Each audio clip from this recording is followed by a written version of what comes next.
The Red Star Line in Antwerp, Belgium, is about Sonia. She is one of two surviving passengers about whom the museum knows who traveled on a Red Star Line ship between 1873 and sometime in 1934.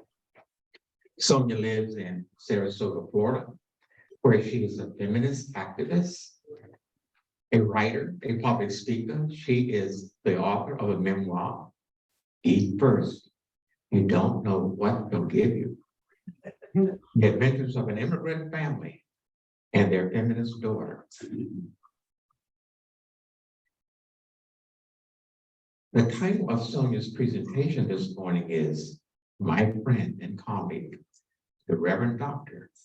Shirley Murray. I remind everyone that if you have questions, place them in the chat box.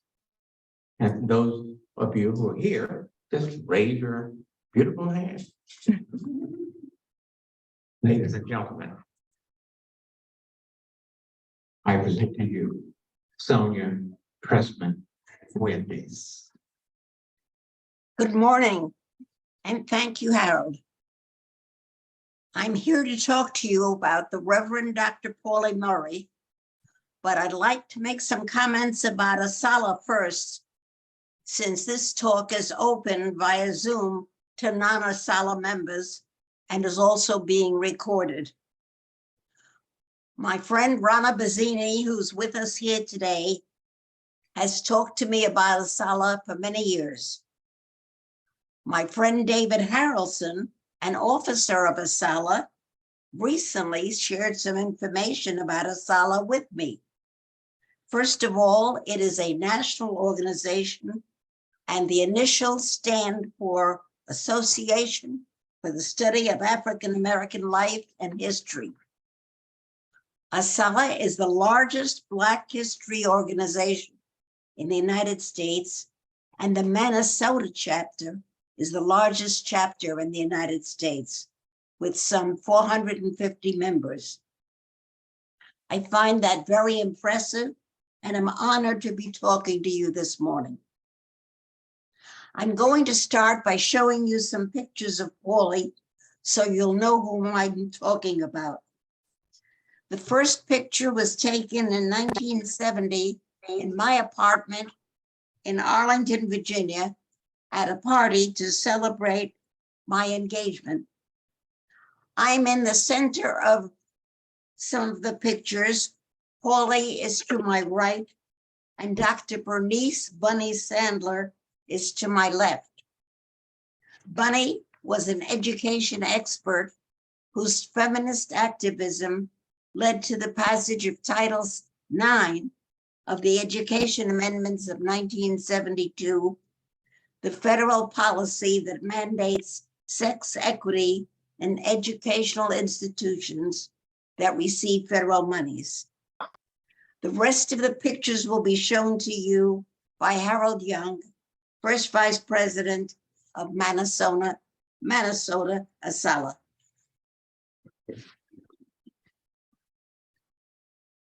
It's all yours, Harold. 1944 Howard University School of Law graduating class. 1967 Benedict College, Dr. Paulie Murray, Vice President for Education Plans and Programs, Summer Convocation and Commencement. Unsung Harold, hero. that picture is not on my screen. Technology. Sorry about that. I'm sharing it. Can anybody at home see the slides? I can see the first picture that you put up. But you can't see the next.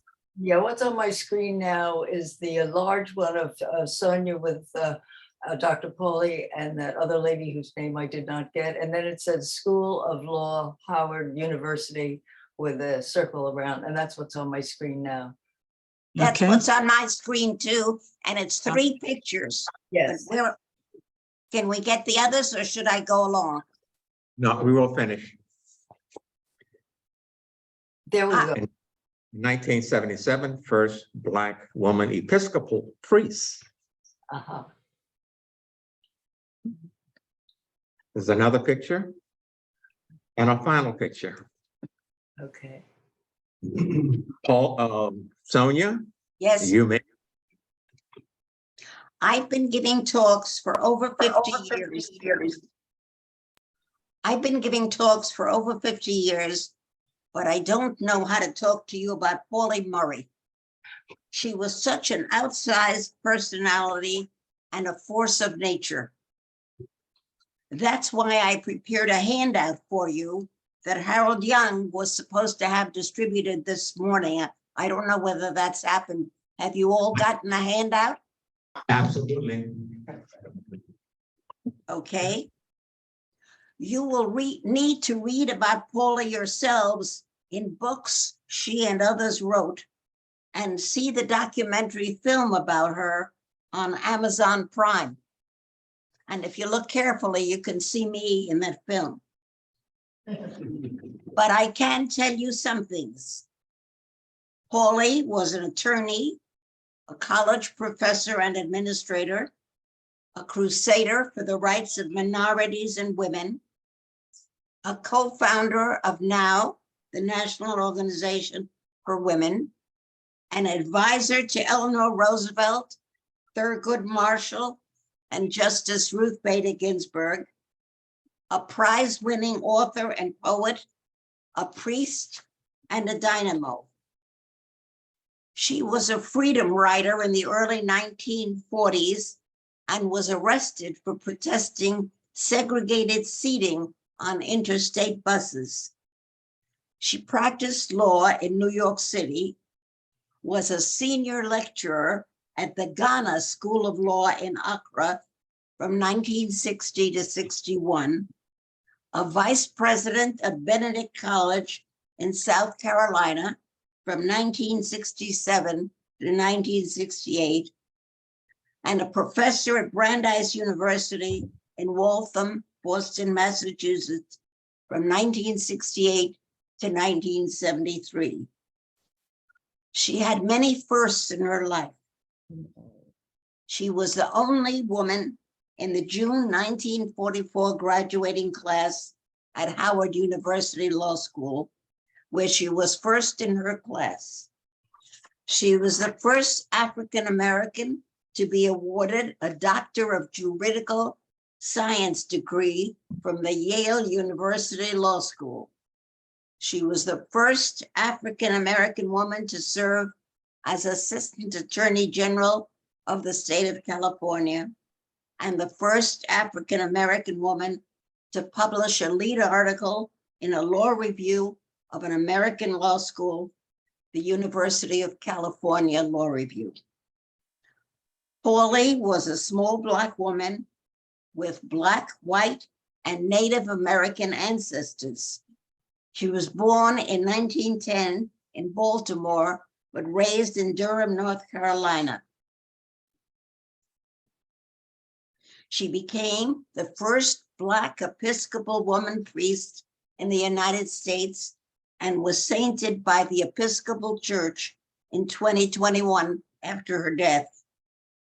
But this country, by and large, knew nothing about her until she died in 1985. And the same filmmakers who made the smash hit RBG, Betsy West and Julie Cohn, made a film about Pauli called My Name is Pauli Murray, which was released in January 2021, and now she's all the rage. Pauli was tortured by her sexuality all her life. She kept going to doctors, thinking she must have male organs, but no such organs were ever discovered. She had an early brief marriage and never married again, but had relationships with women. Today, she would probably be considered transgender, but when she was alive, she never got any answers to her questions about her sexuality. I'll tell you about my relationship with her and about some of her activities, and then we should have a short time for Q&A. I joined the Equal Employment Opportunity Commission, the EEOC, on October 4th, 1965, as its first woman lawyer in the Office of the General Counsel. At that time, the EEOC had only been in existence for 3 months, starting on July 2nd, 1965, when I joined it. Its mandate was to enforce Title VII of the Civil Rights Act of 1964, which prohibited discrimination based on race, color, religion, sex, and national origin by covered employers, employment agencies, and labor unions.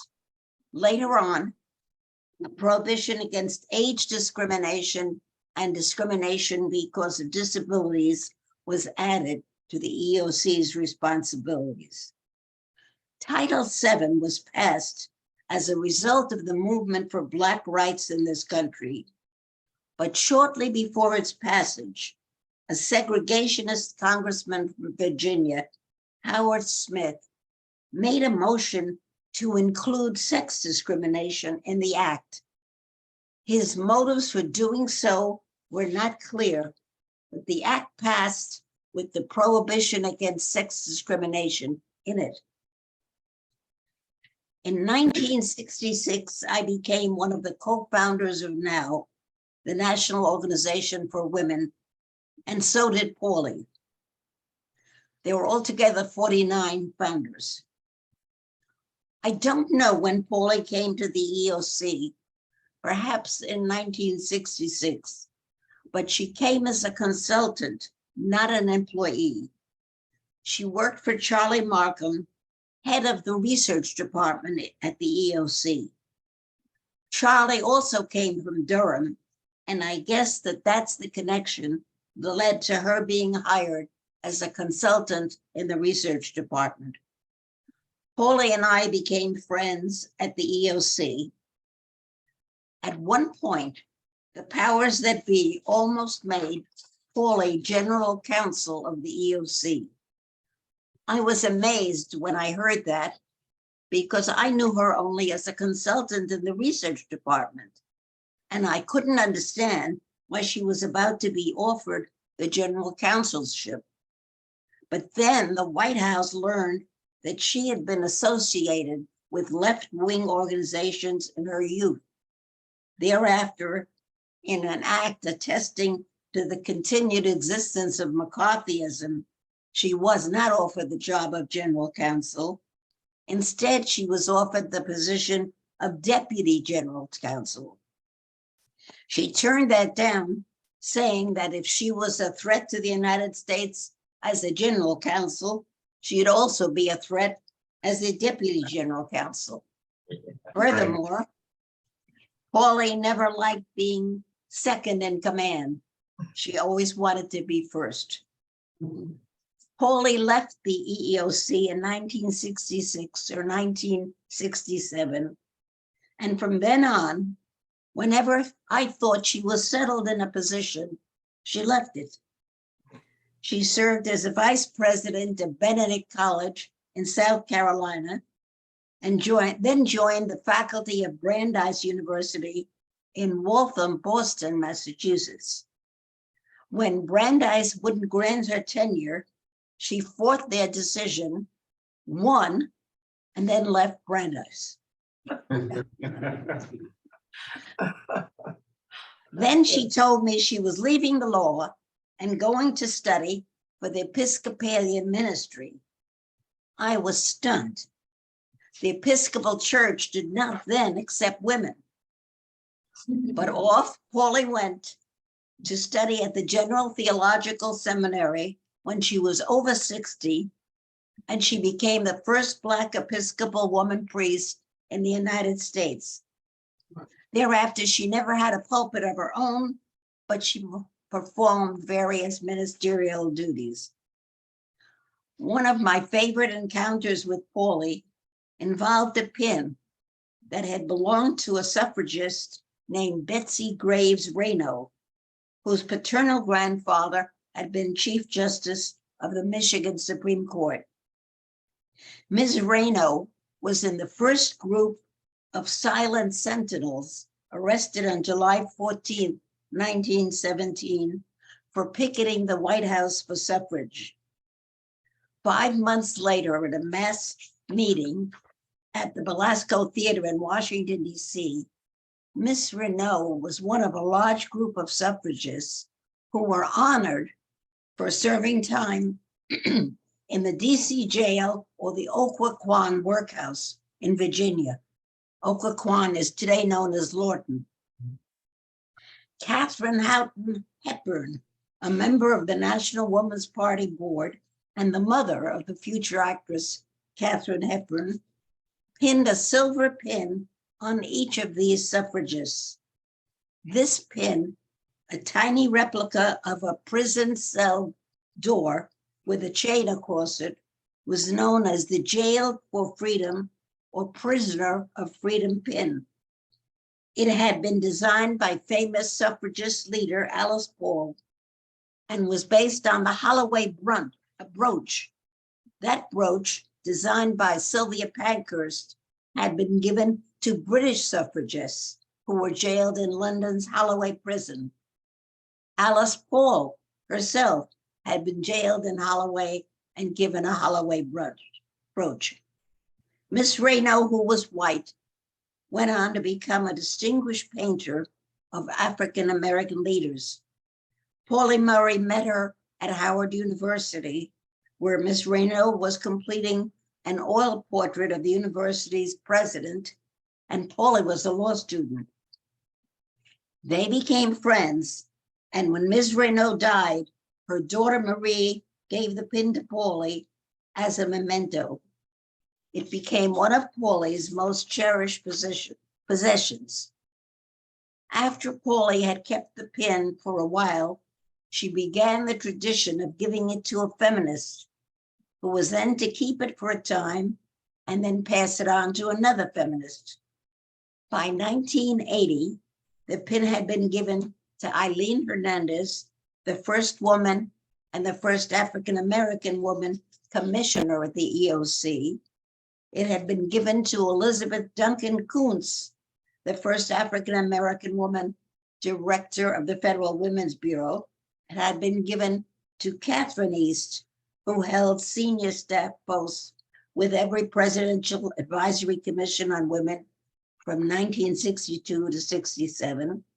And it had been given to Mary Eastwood, an attorney at the Department of Justice and a co-founder of NOW. In 1980, at a feminist dinner in Washington, D.C., Mary Eastwood passed the pin on to me for my work at the EOC and as a co-founder of NOW. My principal emotion when I received the pin was guilt. I felt there were any number of people more worthy of the honor. The following morning, I called Pauli, who had been unable to attend the dinner, and shared my feelings with her. She had a one-word response: enjoy. That's what I did during the time I had the pin. After Pauli died in 1985, Catherine East, Mary Eastwood, and I, with the permission of Pauli's executrix, donated the pin to the National Woman's Party, NWP. The headquarters of the National Woman's Party used to be called the Sewell Belmont House, but is now called the Belmont Hall Women's Equality National Monument and is run by the National Park Service. It is closed now due to renovations, but is due to reopen. Prior to the renovation work, the pin was displayed prominently in the house, and when the renovations are completed and the building reopened, the pin will again be displayed prominently. In 1985, Pauli died of pancreatic cancer. The Episcopal ministry declared her a saint, and the two women who made the hit film RBG, Betsy West and Julie Cohn, made a film about her called My Name is Paulie Murray, which you can see on Amazon Prime, and Paulie became famous. I'd now be happy to answer any questions you might have. Thank you.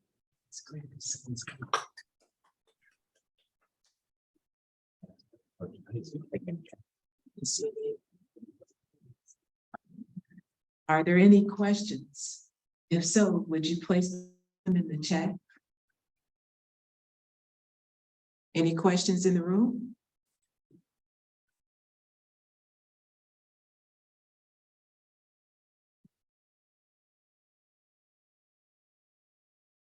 No questions? Oh, question. Oh, there's a question.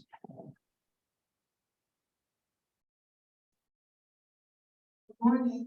I just want to make a comment. Thank you for bringing the information about Paulie Murray to our attention. I did see the documentary and was amazed. I had never heard about her before, but I thank you for bringing this to the sala today. Any other comments, questions?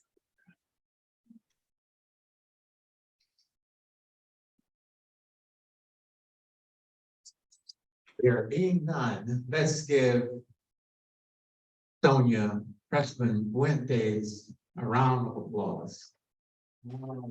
Thank you so much. Sonia. Thank you. My pleasure. All right. Very good. Let's proceed with the regular business of our February meeting. And again, good morning, everybody. As I've said last month, I should say, I'm going to push this need for more volunteers. So every time you see me, I'll be looking for recruits. Very specifically, I want to thank our Arts and Culture Committee. Many of us were able to join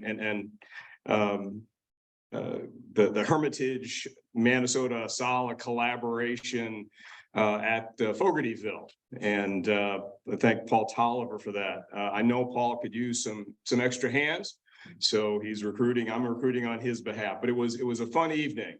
This is our second outing with the Hermitage. Always interesting. Their artists are extraordinary and often avant-garde.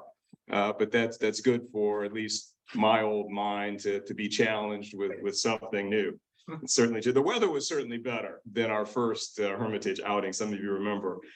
Our finance committee, our bylaws call for a finance committee. So I know Ray Vicks is interested in some assistance. We are, in addition to our normal accounting, now accounting for our Minnesota Sala Freedom School. And that's quite complex. And so Ray is, I know, going to be reaching out to some of you for that. Our scholarship and education committees continue to be well staffed, but I know that they're always welcoming new members and interested in having new members. Let me say things about our Freedom School. Today will be the second session. Last Saturday was the first, and it was quite well attended. We've got a great bunch of students. Our target was originally 25, and I think we're at about 30. We've got a great group of volunteers who've just done marvelous jobs, and thanks to Jennifer Joseph for being our volunteer coordinator. Let me also thank our donors, and I hope I don't forget anybody or miss anybody, but we had some very generous gifts which allowed us to fund the school. I'll begin with our friends at Girls Inc., who will again today supply lunch, which for the children is of course a big deal, and they did a marvelous job last week, and they'll be serving us again today. The Johnston Family Foundation, associated with the Minnesota Community Foundation, a lovely couple we met at the Bar Association outing a couple of weeks ago at blanking the name of the place right now, but it was a lovely event, and I happened to sit next to this couple. And they were telling me about the Freedom School, and they had just made this donation. So that truly warmed my heart, and I reminded them that we had met before. The Boxer Diversity Initiative, one of our first donors, Bransick Foundation. John Annis has been a great partner and coach for us navigating this world of philanthropy with our foundations. And the Gulf Coast Community Foundation, the Community Foundation of Sarasota generously gave. The Boulay has made a generous gift. Our own branch, Minnesota Sala, has given a gift. Lisa Shore, one of our individual members, has given a generous gift. So we are obviously very thankful to these donors. Remember, this is a pilot. We're going to do these 10 weeks, do an assessment, and believe we'll have the data we need to determine, if this is sustainable. This is something we do into the fall, and so we'll keep you abreast of the developments as we go. That's all I've got really for President's report. I don't know. I haven't seen Ray Vicks this morning, and I don't see him in the room. I know Ray has been on the road. He's out of town. He is out of town. All right, so we'll need to get a financial report to you after the meeting. I believe Felicia Jett was also going to be online today. I haven't seen Felicia. If you are on the Zoom, please let us know, and you can give us a quick report. I see a hand raised. Is that Ken Hill or Desra White? I'm not quite sure. It could be your cursor over your, if you do have a question, I see a hand, so jump in. Good morning, Ken, Irene. So Felicia may be tied up as well. Rita, I do see on the Zoom. So Rita, please give us your membership report. Good morning, everyone. My report is going to be brief as well. We are still soliciting members, and also I just want to go on and thank all the ones who have already renewed or joined. Our president didn't mention the membership committee need volunteers. So if anybody's interested in joining the membership committee, please reach out. That is it, David. Okay. Rita, I'm sorry, did you have a question? It was. No, I didn't. Okay. No, I was All right. asking if anyone else had a question. Any questions for Rita? Rana, I see your hand. Yeah, I have a question. First of all, when are our dues due and how much are they? And I understand we're not supposed to send them to General Head. We're supposed to send them to our local branch. How does that all work? I forgot. Well, you can go online at the SALA website, or you can go on and mail your, download the application and mail it in, whichever you prefer. Are you able to get online? It's easier for me if you just tell me the address and how much I owe you. Oh, okay, so you can send it to 415 Eagles Nest Lane. Eagle Nest Lane, okay. Sarasota, 34243. Okay, and how much? What category will you be joining in? Life, of course. I don't know, what am I considered, a member? If you're joining as a senior, it's 95. Okay. Sorry to bother you with that, but I'm getting old and my brain doesn't function all that great. Oh, and thank you so much for joining. Thank you, Rana. You're in good company. I know we're all getting old. That's right. Any Other questions, membership related for Rita? Seeing none in the room. Thank you, Rita. Thank you. Excellent. Dave Harrelson. Corresponding secretary report. Want this up here? Let's leave it up here. All right, let me just briefly say this has been a busy time. Most of my efforts have been involved with Freedom School. Most of my efforts have been involved with Freedom School, but because of Freedom School, our email traffic has been a whole lot greater than it generally is. So that's been doing very well. Our email blasts are read by 67% of the people that we send them to, and that's a good figure as far as internet readership. So that's my report. Very good. Bob and Carol Catno have been doing a marvelous job for our recording secretarial work. And their minutes of our last meeting were attached to the meeting notice. We didn't get, I think we might have gotten one addition or correction, which has been added. If there aren't any others, I see none, they'll be received subject to any further additions or corrections. So thanks, Bob and Carol. Really, really appreciate your tag teaming for our notes. Yes, ma'am. I just want to remind the membership that minutes can be accessed on the website at any time. And Carol gave me that note ahead of the meeting and of course is reminding me, thank you, Carol. We do want to make those minutes available and most of the information we produce or create, you can find on our website. So please go to that and let us know if you have difficulty finding that. And thanks to some of our members like Mike Weddle, who is helping keep our calendar updated on the website. There's lots of good information out there and we're going to continue to push it in that direction. So let's then move to our committee reports. I think Gene is on the Zoom. I don't see him here in the, there he is. Good morning, Gene. Good morning. The Education Committee had 2 meetings this past month, and we did the AP Thoreau story about our member, AP Thoreau Jr. In March, we're doing a review of the Sarasota policing account that was scheduled for the national meeting in this past October and September. And the EJI essay contest is still on for March 30th. And that's about all I can say for the Education Committee. Thanks, Gene. Any questions for Gene? Doing a great job with, if you have not, if you have missed any of the Beyond Black History Month programs from our Education Committee, they are also on the website, but I would encourage everyone the 3rd Thursday of each month at 4. There is a wonderful, not just February, but every month, Black History program presented by our Education Committee. So thank you.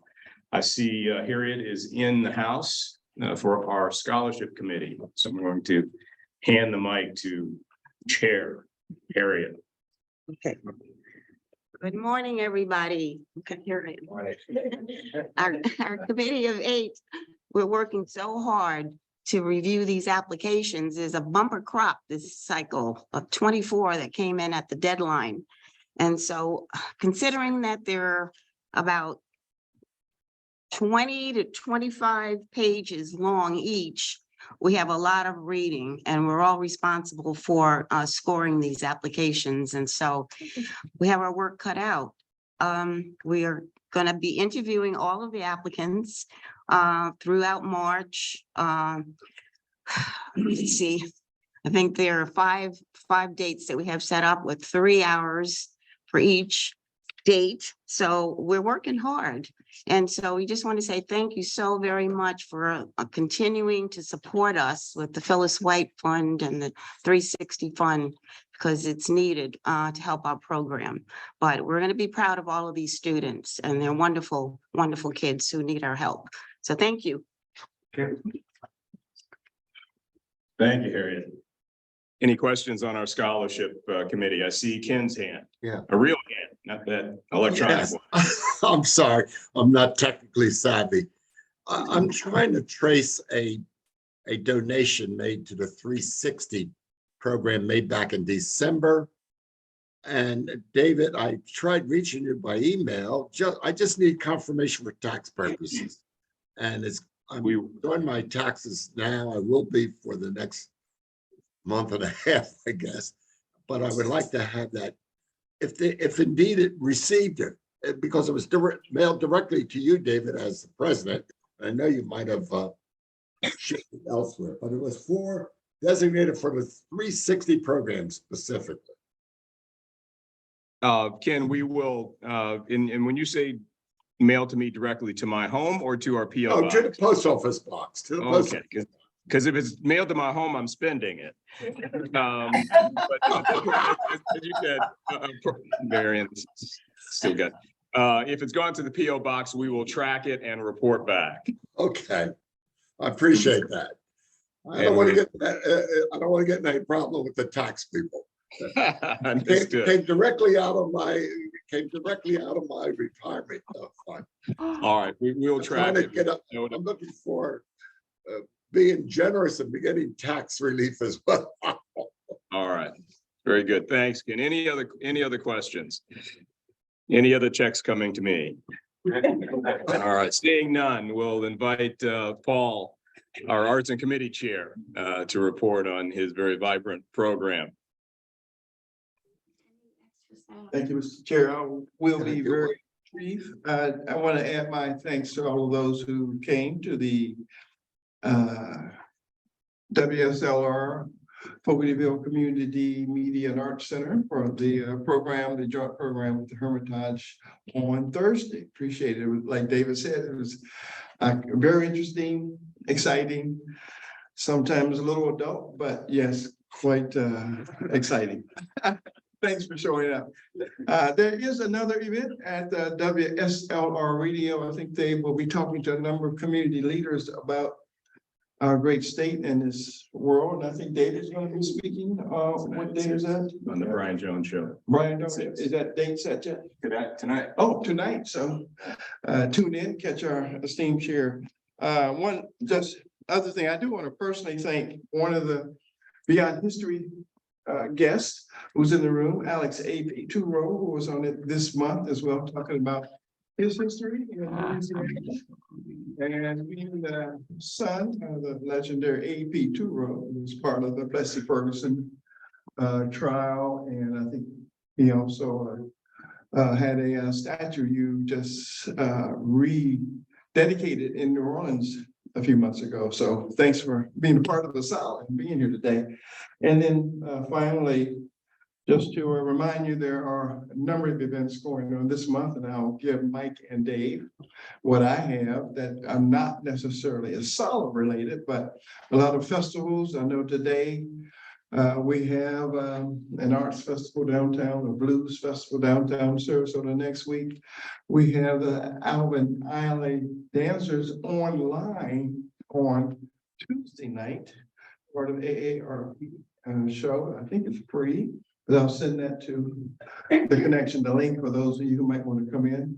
And then a number of folks here are part of the Jazz Society of Sarasota. Their Jazz Festival starts the 13th of March, goes 4 days, and then all right, no plug with the Jazz Society members. So that starts the 13th through the 16th, I think 4 days. So a lot of stuff going on. I'll try to send as much as I can, Dave and Mike, so that we can know. So that's my report today, Mr. Chair. Appreciate the time. Thank you, Paul. Thank you, Paul. He's doing a great job. Paul and I had an interesting meeting this week with the folks from the Key Corral and another of our institutional members. We live in a rich, vibrant arts community. And many of those organizations are institutional members of ours, and we are glad to have them. And they would love to see all, however many, 350 of us at each of their events. Not possible, but we do show up.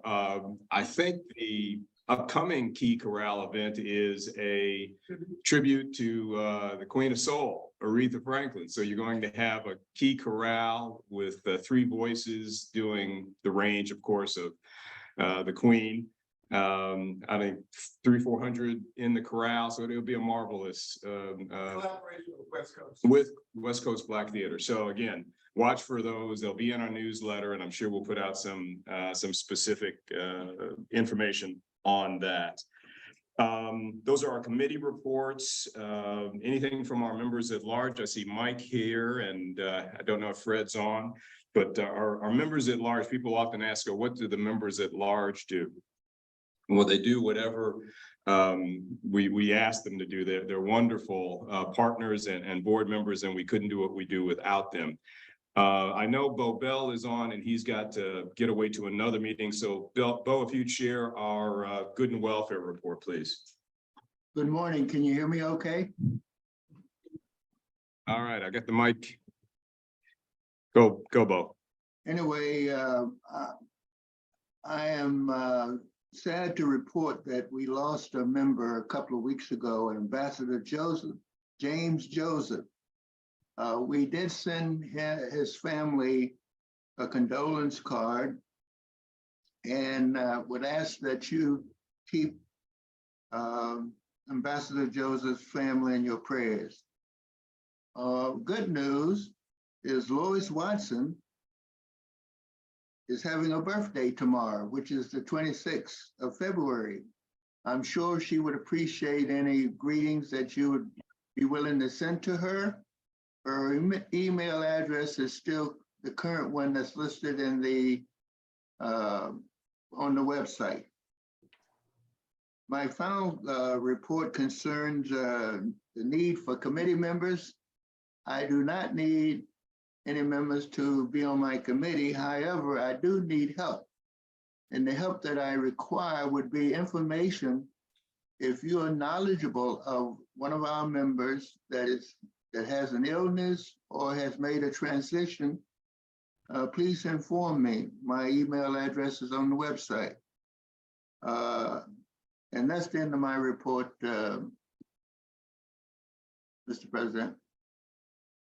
Thank you, Bo. Anybody know of any of our members in need, please contact Bo, contact any of the board so we stay in touch. I did have an opportunity to talk to Mary Braxton before the ambassador passed, and so I know they were taking great care of him, and we'll be in touch with her. So many of you know Mary Braxton Joseph. The ambassador has passed, and so thanks, Bo. We are coming to the end of our agenda. I do have a special announcement. My wife just passed this. So during our second session of the Freedom School today, Mrs. Levette Harper is going to do a special presentation to the students. You all obviously know Ms. Harper. She needs no introduction to this crowd. But our curriculum begins in Africa and obviously brings the children through to today.